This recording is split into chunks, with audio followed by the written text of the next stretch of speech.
In this video, I'm going to take you through the first part of the 5-1G lesson. I'm going to do some of the problems. I'm going to leave some problems for you to try.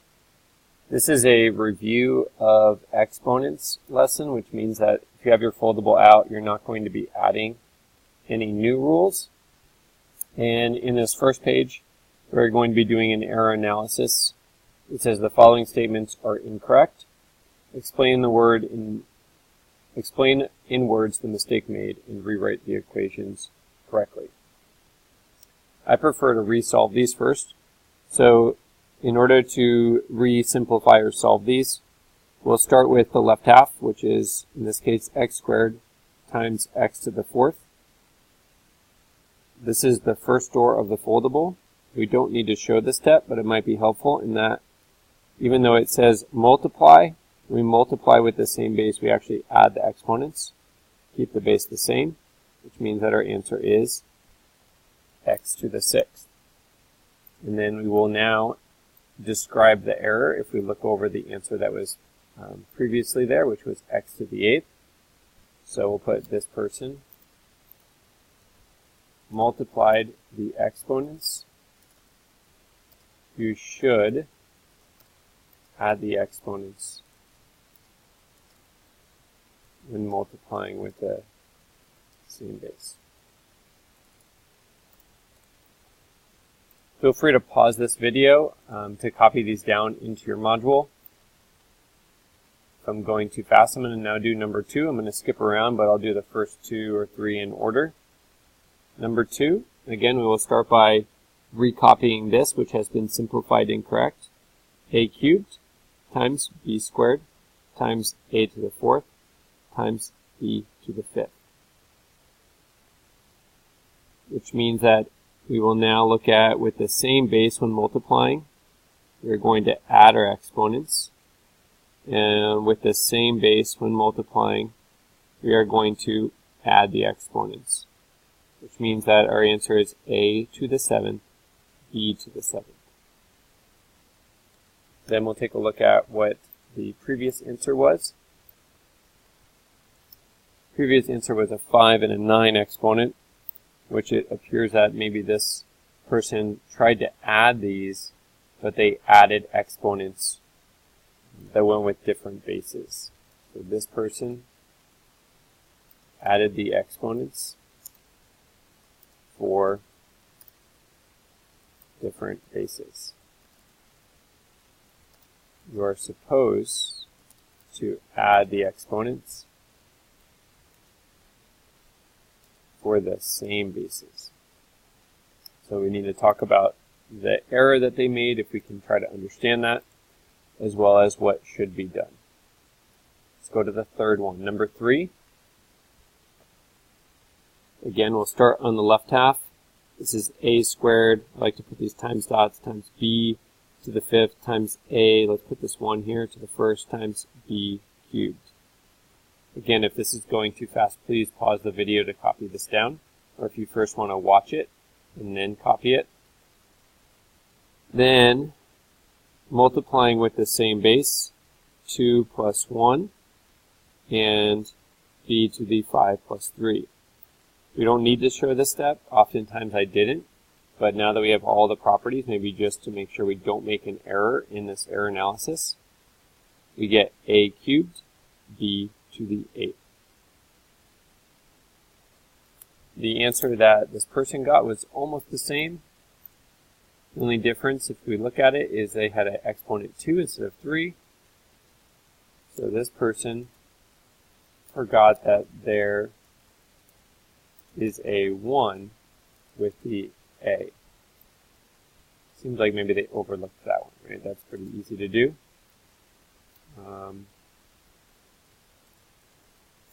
You should include an exponent of 1 with a, which means the new exponent with a is 2 plus 1, which is 3. So each one of these is showing us also some sort of trap that we could also fall victim to. So as we look at these, we want to make sure that we see, okay, don't want to overlook ones. We don't want to just start randomly adding exponents. It only is adding with the same base. Skipping down to number 6 now. This was from the most recent lesson that we did last class.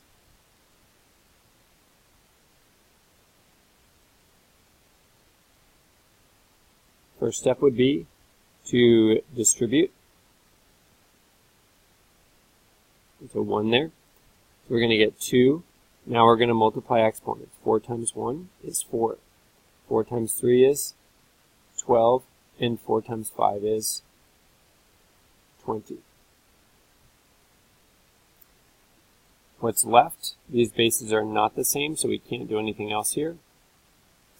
But 2 to the 4th is 2 times 2 times 2 times 2, which is 4 times 4, which is 16. So we'll clean this answer up into 16 a to the 12th over b to the 20th.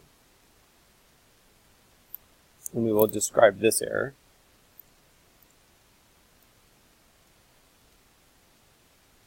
This person forgot to, they got an a to the 12th, which was good. They got a 2 and a b to the 5th. So this person forgot to distribute the outer exponent to all 3 parts of the fraction. The 2, a, and b must all get the 4, and this must be multiplied by the existing exponent. Which means that if there isn't an exponent there, we just get a 4. But if there is one, we need to do 4 times 3, 4 times 5. Again, feel free to pause this one. If I went too fast with that one, I'm going to look through one more, and then you'll do the remaining 3 before you go on to page 2. Let's look at number 8. Number 8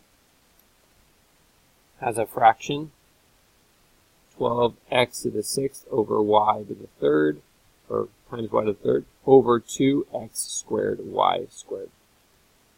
So the first step is I like to first simplify these so that I don't accidentally subtract these. Because with the variables, I will be subtracting exponents, but I do not want to subtract exponents here. So 2 goes into 2 once, and 2 goes into 12 6 times. I set up my fraction line, so I have a 6 and a 1. Then I'm going to start to subtract my exponents. There's more x's on top, so I'll put my x on top. 6 minus 2 is 4. There's more y's on top, and 3 minus 2 is 1. So I'll clean this up. My final answer is 6x to the 4th y. And if we look at the answer, they had almost the same answer, all the same sort of digits and variables, but they put it in the denominator. So this person put the answer in the denominator. The answer should be over 1 because the exponents are higher in the numerator, and 12 divided by 2 is 6. Feel free to replay parts of this video. If you got all this copied down in your module, then please fill out problems that I skipped, which I believe are 4, 5, and 7.